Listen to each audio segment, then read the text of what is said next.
नमस्कार, मेरा नाम है डॉक्टर पुरु धवन और आज इस वीडियो में हम बात करने वाले हैं कि क्यों लकवा या फिर पैरालिसिस हमें यंग लोगों में भी ज़्यादा देखने को मिल रहा है। अक्सर यंग लोगों के अंदर बॉडी में बीपी शुगर नहीं होता, मतलब बीपी शुगर ना होने के बावजूद भी उनको लकवा होना एक ऐसा संकेत है जो हमें बता रहा है कि कुछ ना कुछ हम डॉक्टरों से, कुछ पेशेंटों से मिस हो रहा है। तो जब हम गहराई में उतरते हैं, पेशेंट से मिलते हैं, पेशेंट से बात करते हैं, तो हमें बहुत सारी ऐसी इन्फॉर्मेशन मिल रही होती है जो मैं चाहता हूँ कि मैं इस वीडियो से आपसे शेयर करूँ। जब हम किसी पेशेंट से मिलते हैं जो खासकर यंग है, जब हमने उसको पूछा कि आपको बीपी तो नहीं, कहता नहीं।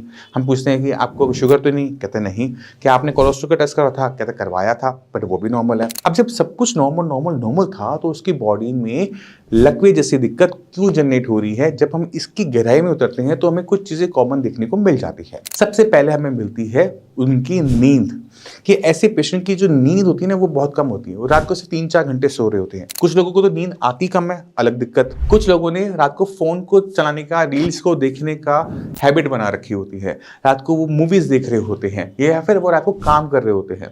कुछ वॉचमैन होते हैं, कुछ वेयर हाउस में काम कर रहे होते हैं जहां पर नाइट ड्यूटी ज्यादा हो रही होती है। दिन में वो अपनी प्रॉपर नींद ले नहीं पाते। उसका असर उनकी बॉडी पे देखने को मिलता है कि जब आप 7 दिन काम कर रहे हो, नाइट ड्यूटी कर रहे हो, 1.5 महीना 2 महीना कॉन्टिन्यूसली कर रहे हो, तो आपके शरीर में आपको भी महसूस होगा कि आपके जो जोड़ है, आपके जो जॉइंट्स है ना, वो पेन करना स्टार्ट कर देते हैं। ये पेन जो हो रहा है ये बता रहा है कि बॉडी में ना रिपेयर नहीं हो रहा। अब हमारे जो बॉडी में ब्लड ले जाने वाली जो आर्टरीज हैं, वेन्स हैं, इनमें भी रिपेयर नहीं हो पा रहा होता, जिसकी वजह से उनमें क्लॉट बनने की जो संभावनाएं होती हैं वो बढ़ जाती है। तो ऐसे पेशेंट में क्लॉट बनने की वजह से हमें लकवा देखने को मिल जाता है। दूसरा हमें सबसे बड़ा कारण मिलता है कि उनका खाना पीना भी बदल जाता है। नींद कम है, साथ में खाना पीना बदल गया। खाना पीना बाहर का हो रहा है क्योंकि रात भर जाग रहे हैं, दोस्त हैं या यार हैं या साथ में कोवर्कर है, बाहर से खाना आ रहा है, वो खाए जा रहे हैं, उसमें नमक की मात्रा ज़्यादा होती है।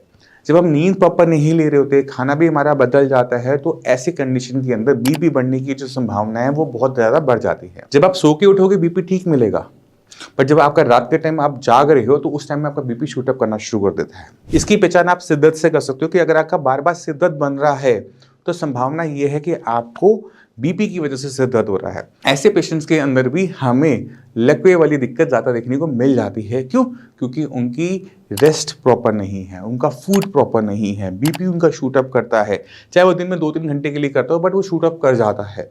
जब वो सोते हैं वो ठीक हो जाता है।